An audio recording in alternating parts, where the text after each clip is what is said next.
మిమ్మల్ని ఒక క్వశ్చన్ తో క్లోజ్ చేస్తాను.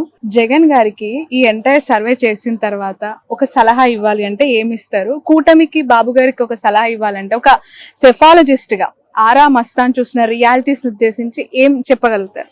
జగన్మోహన్ రెడ్డి గారు పాటిస్తున్నటువంటి సోషల్ ఇంజనీరింగ్ పాటించమని చంద్రబాబు నాయుడు గారికి చెప్తాను.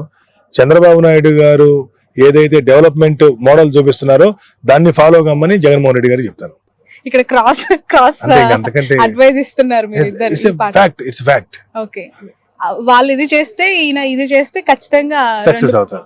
పోటాపటికి ఈ రాష్ట్ర ప్రయోజనాలు దెబ్బతినకుండా బాగుపడతాయి. ఓకే, కుప్పంలో ఓడగొడతామని వైసీపీ చెప్తోంది, మీరేమో గెలుస్తున్నారు అన్నారు. మంగళగిరిలో లోకేష్ కి, పిఠాపురంలో పవన్ కి, బాలయ్యకి రకరకాల వార్తలండి. మీరేమో క్లియర్ గా వాళ్ళందరూ గెలిచేస్తున్నారు. నిజంగా అంత క్లియర్ కట్ గా ఉందా మ్యాండేట్ అక్కడ?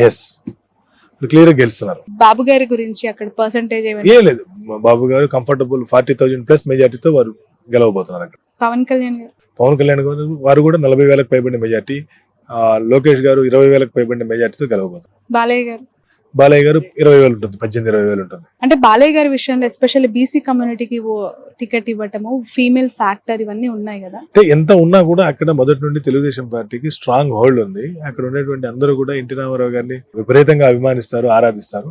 సో కాబట్టి వాళ్ళు ఖచ్చితంగా అక్కడ తెలుగుదేశం పార్టీకి పెంచుకోండి. ఇప్పటి వరకు 83 నుండి ఓడిపోయినటువంటి సీటు హిందూపూర్. అవును, రైట్. ఇక్కడ వంగ గీత గారు చాలా టఫ్ ఫైట్ ఇచ్చారు, డిప్యూటీ సీఎం చేస్తానన్నారు.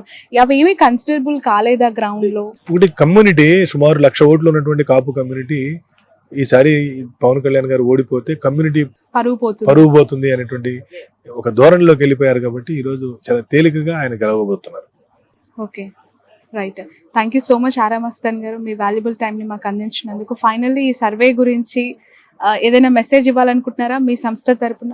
ఖచ్చితంగా జూన్ 4వ తేదీ మా ఫలితాలే నిజంగా అవుతా ఉన్నాయి. జూన్ 5వ తేదీ తిరిగి మీ అందరి ముందుకు ఈ విషయంతో మళ్ళీ వస్తాను. ధన్యవాదాలు. Thank you so much. ఇది ఆరా మస్తాన్ గారితో స్పెషల్ ఇంటర్వ్యూ. ఖచ్చితంగా రిజల్ట్ మాత్రం తప్పే అవకాశం లేదు.